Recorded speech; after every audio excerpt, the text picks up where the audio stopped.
Holy War. Chapter 2. Contents: Diabolus takes possession of the castle. The Lord Mayor, Mr. Understanding, is deposed, and a wall built before his house, to darken it. Mr. Conscience, the recorder, is put out of office, and becomes very obnoxious both to Diabolus and to the inhabitants. My Lord Wilbewil, heartily espousing the cause of Diabolus, is made the principal governor of the town. The image of Shaddai defaced, and that of Diabolus set up in its stead. Mr. Lustings is made Lord Mayor, and Mr. Forgetgood, recorder. New alderman appointed. 3 forts built to defend the town against Shaddai. Diabolus, having now obtained entrance in at the gates of the town, marches up to the middle thereof, to make his conquest as sure as he could, and finding by this time the affections of the people warmly inclining to him, he, as thinking it was best striking while the iron is hot, made this further deceivable speech unto them, saying, Alas, my poor mansoul! I have done thee indeed this service, as to promote thee to honor, and to greaten thy liberty, but alas! Alas! Poor mansoul, thou wantest now one to defend thee, for assure thyself that when Shaddai shall hear what is done, he will come, for sorry will he be that thou hast broken his bonds, and cast his cords away from thee. What wilt thou do? Wilt thou after enlargement suffer thy privileges to be invaded and taken away? Or what wilt resolve with thyself? Then they all with one consent said to this bramble, Do thou reign over us. So he accepted the motion, and became the king of the town of Mansoul. This being done, the next thing was to give him possession of the castle, and so of the whole strength of the town. Wherefore into the castle he goes. It was that which Shaddai built in Mansoul for his own delight and pleasure. This now was become a den and hold for the giant Diabolus. Now having got possession of this stately palace or castle, what doth he but make it a garrison for himself, and strengthens and fortifies it with all sorts of provision against the king Shaddai, or those that should endeavor the regaining of it to him and his obedience again. This done, but not thinking himself yet secure enough, in the next place, he bethinks himself of new modeling the town, and so he does, setting up one, and putting down another at pleasure. Wherefore my Lord Mayor, whose name was my Lord Understanding, and Mr. Recorder, whose name was Mr. Conscience, those he puts out of place and power. As for my Lord Mayor, though he was an understanding man, and one too that had complied with the rest of the town of Mansoul in admitting of the giant into the town, yet Diabolus thought not fit to let him abide in his former lustre and glory, because he was a seeing man. Wherefore he darkened it not only by taking from him his office and power, but by building of a high and strong tower, just between the sun's reflections, and the windows of my Lord's palace, 2 Corinthians 10 verses 4 and 5, by which means his house and all, and the whole of his habitation, was made as darkness itself. And thus being alienated from the light, he became as one that was born blind, Ephesians 4 verses 18 and 19. To this his house my Lord was confined as to a prison, nor might he be upon his parole go farther than within his own bounds. And now had he had a heart to do for Mansoul, what could he do for it, or wherein could he be profitable to her?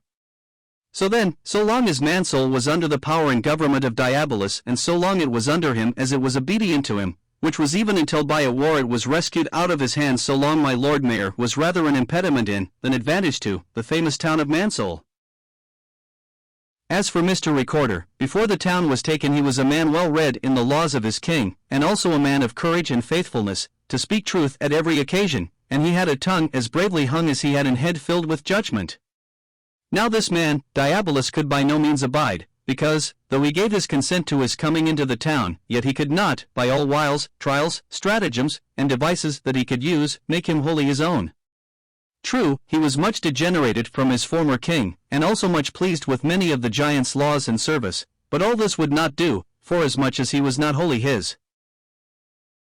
He would now and then think upon Shaddai, and have dread of his law upon him, and then he would speak with a voice as great against Diabolus as when a lion roareth, yea, and would also at certain times when his fits were upon him, for you must know that sometimes he had terrible fits, he would make the whole town of Mansoul shake with his voice, and, therefore, the now king of Mansoul could not abide him.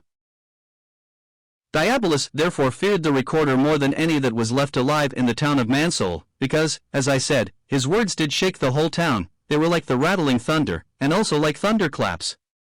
Since therefore the giant could not make him wholly his own, what doth he do but studies all that he could to debauch the old gentleman, and by debauchery to stupefy his mind, and more harden his heart in ways of vanity.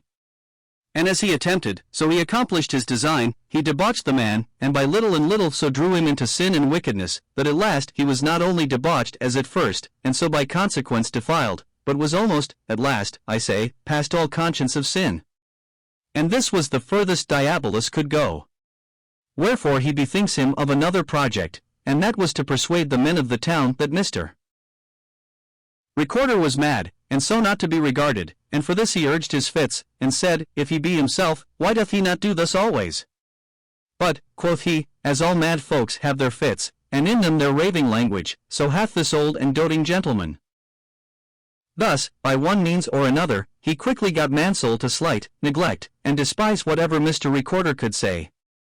For besides what already you have heard, Diabolus had a way to make the old gentleman, when he was merry, unsay and deny what he in his fits had affirmed, and, indeed, this was the next way to make himself ridiculous, and to cause that no man should regard him.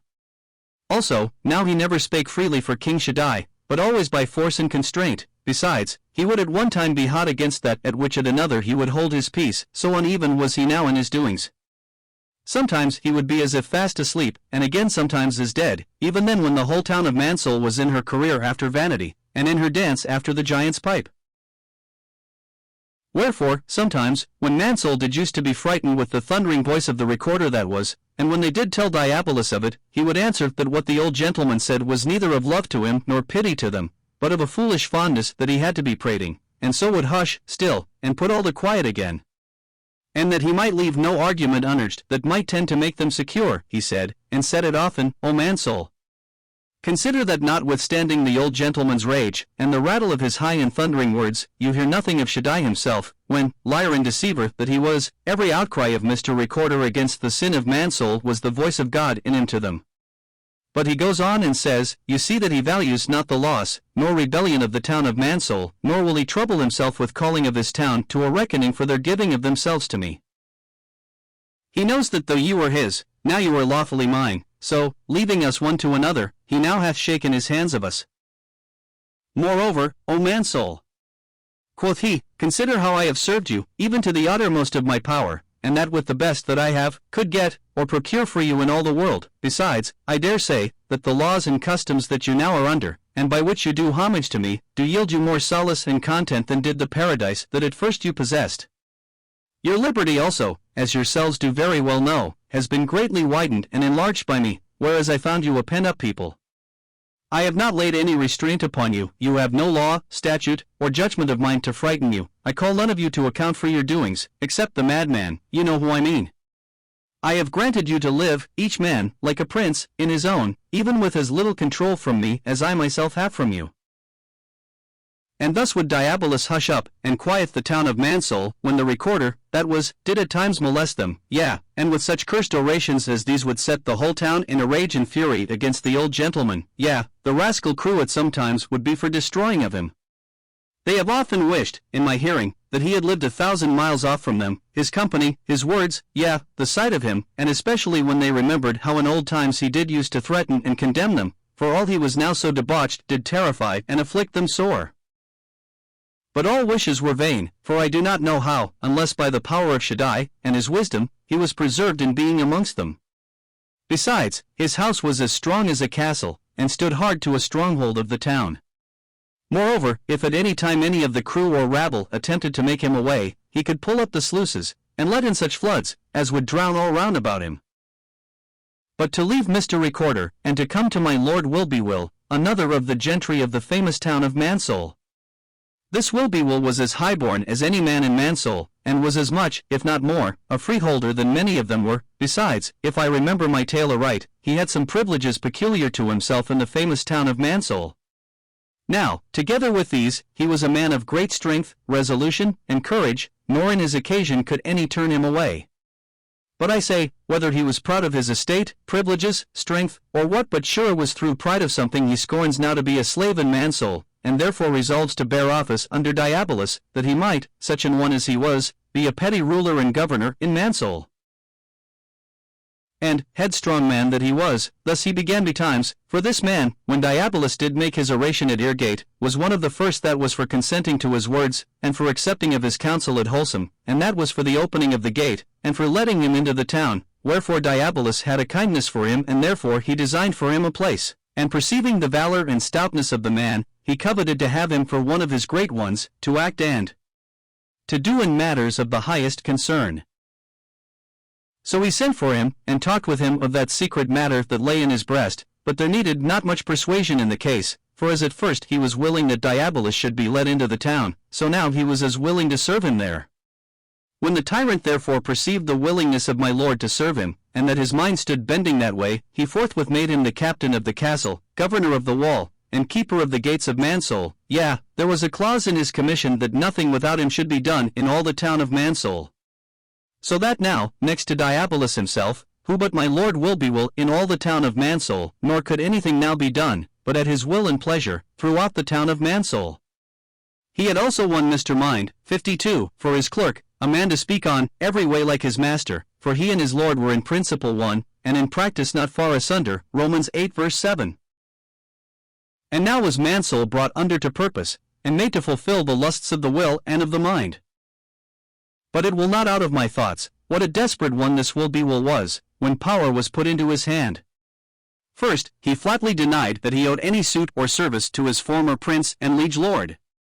This done, in the next place he took an oath, and swore fidelity to his great master Diabolus, and then, being stated and settled in his places, offices, advancements, and preferments, you cannot think, unless you had seen it, the strange work that this workman made in the town of MANSOUL.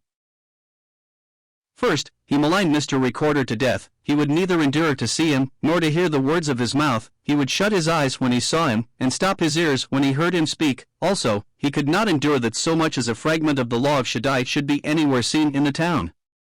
For example, his clerk, Mr. Mind, had some old, rent, and torn parchments of the law of good Shaddai in his house, but when Will saw them, he cast them behind his back. Nehemiah 9 verse 26. True, Mr. Recorder had some of the laws in his study, but my lord could by no means come at them. He also thought, and said, that the windows of my old Lord Mayor's house were always too light for the profit of the town of MANSOUL. The light of a candle he could not endure. Now, nothing at all pleased Will but what pleased Diabolus his lord. There was none like him to trumpet about the streets the brave nature, the wise conduct, and great glory of the king Diabolus. He would range and rove throughout all the streets of MANSOUL to cry up his illustrious lord, and would make himself even as an abject, among the base and rascal crew, to cry up his valiant prince. And I say, when and wheresoever he found these vassals, he would even make himself as one of them. In all ill courses he would act without bidding, and do mischief without commandment. The Lord Will also had a deputy under him, and his name was Mr. Affection, one that was also greatly debauched in his principles, and answerable thereto in his life. Romans 1 verse 25. He was wholly given to the flesh, and therefore they called him Vile Affection. Now there was he, and one carnal lust, the daughter of Mr. Mind, like to like, quoth the devil to the collier, that fell in love, and made a match, and were married, and, as I take it, they had several children, as impudent, blackmouth, and hate-reproof. These three were black boys. And besides these they had 3 daughters, as Scorn Truth, and Slight God, and the name of the youngest was Revenge. These were all married in the town, and also begat and yielded many bad brats, too many to be here inserted. But to pass by this. When the giant had thus engarrisoned himself in the town of MANSOUL, and had put down and set up whom he thought good, he betakes himself to defacing. Now there was in the marketplace in MANSOUL, and also upon the gates of the castle, an image of the blessed King Shaddai. This image was so exactly engraven, and it was engraven in gold, that it did the most resemble Shaddai himself of anything that then was extant in the world. This he basely commanded to be defaced, and it was as basely done by the hand of Mr. No Truth. Now you must know, that as Diabolus had commanded, and that by the hand of Mr. No Truth, the image of Shaddai was defaced. He likewise gave order that the same Mr. No Truth should set up in its stead the horrid and formidable image of Diabolus, to the great contempt of the former king, and debasing of his town of MANSOUL. Moreover, Diabolus made havoc of all remains of the laws and statutes of Shaddai that could be found in the town of MANSOUL, to wit, such as contained either the doctrines of morals, with all civil and natural documents. Also relative severities he sought to extinguish. To be short, there was nothing of the remains of good in MANSOUL which he and Will sought not to destroy, for their design was to turn MANSOUL into a brute, and to make it like to the sensual sow, by the hand of Mr. No Truth. When he had destroyed what law and good orders he could, then, further to effect his design, namely, to alienate MANSOUL from SHADDAI, her king he commands, and they set up his own vain edicts, statutes, and commandments, in all places of resort or concourse in MANSOUL, to wit, such as gave liberty to the lusts of the flesh, the lusts of the eyes, and the pride of life, which are not of SHADDAI, but of the world. 1 John 2 verse 16. He encouraged, countenanced, and promoted lasciviousness, and all ungodliness there. Yeah, much more did Diabolus to encourage wickedness in the town of MANSOUL. He promised them peace, content, joy, and bliss in doing his commands, and that they should never be called to an account for their not doing the contrary. And let this serve to give a taste to them that love to hear tell of what is done beyond their knowledge, afar off in other countries. Now MANSOUL being wholly at his beck, and brought wholly to his bow, nothing was heard or seen therein but that which tended to set up him. But now, he having disabled the Lord Mayor and Mr. Recorder from bearing of office in MANSOUL, and seeing that the town, before he came to it, was the most ancient of corporations in the world, and fearing, if he did not maintain greatness, that they at any time should object that he had done them an injury, therefore, I say, that they might see that he did not intend to lessen their grandeur, or to take from them any of their advantageous things, he did choose for them a Lord Mayor and a Recorder himself, and such as contented them at the heart, and such also as pleased him wondrous well. The name of the mayor that was of Diabolus making was the Lord Lustings, a man that had neither eyes nor ears. All that he did, whether as a man or as an officer, he did it naturally, as doth the beast. And that which made him yet the more ignoble, though not to MANSOUL, yet to them that beheld and were grieved for its ruins, was, that he never could savour good, but evil. The Recorder was one whose name was Forget Good, and a very sorry fellow he was. He could remember nothing but mischief, and to do it with delight. He was naturally prone to do things that were hurtful, even hurtful to the town of MANSOUL, and to all the dwellers there. These two, therefore, by their power and practice, example and smiles upon evil, did much more grammar, and settle the common people in hurtful ways. For who doth not perceive, but when those that sit aloft are vile, and corrupt themselves, they corrupt the whole region and country where they are. Besides these, Diabolus made several burgesses and aldermen in MANSOUL, such as out of whom the town, when it needed, might choose them officers, governors, and magistrates. And these are the names of the chief of them: Mr. Incredulity, Mr. Haughty, Mr. Swearing, Mr. Whoring, Mr. Hardheart, Mr. Pitiless, Mr. Fury, Mr. No Truth, Mr. Stand to Lies, Mr. False Peace, Mr. Drunkenness, Mr. Cheating, Mr. Atheism, 13 in all. Mr. Incredulity is the eldest, and Mr. Atheism the youngest, of the company. There was also an election of common councilmen, and others, as bailiffs, sergeants, constables, and others, but all of them like to those aforenamed, being either fathers, brothers, cousins, or nephews to them, whose names, for brevity's sake, I omit to mention. When the giant had thus far proceeded in his work, in the next place he betook him to build some strongholds in the town. And he built 3 that seemed to be impregnable. The first he called the Hold of Defiance, because it was made to command the whole town, and to keep it from the knowledge of its ancient king. The second he called Midnight Hold, because it was built on purpose to keep MANSOUL from the true knowledge of itself. The third was called Sweet Sin Hold, because by that he fortified MANSOUL against all desires of good. The first of these holds stood close by Eye Gate, that as much might be light might be darkened there. The second was built hard by the old castle, to the end that might be made more blind, if possible. And the third stood in the marketplace. He that Diabolus made governor over the first of these, was one Spite-God, a most blasphemous wretch. He came with the whole rabble of them that came against MANSOUL at first, and was himself one of themselves. He that was made the governor of Midnight Hold, was one Lovenolite, he was also of them that came first against the town. And he that was made the governor of the hold called Sweet Sin Hold, was one whose name was Love Flesh, he was also a very lewd fellow, but not of that country where the other are bound. This fellow could find more sweetness when he stood sucking of a lust, than he did in all the paradise of God. And now Diabolus thought himself safe, he had taken MANSOUL, he had engarrisoned himself therein, he had put down the old officers, and had set up new ones, he had defaced the image of SHADDAI, and had set up his own, he had spoiled the old law books, and had promoted his own vain lies, he had made him new magistrates, and set up new aldermen, he had built him new holds, and had manned them for himself. And all this he did to make himself secure, in case the good SHADDAI, or his son, should come to make an incursion upon him.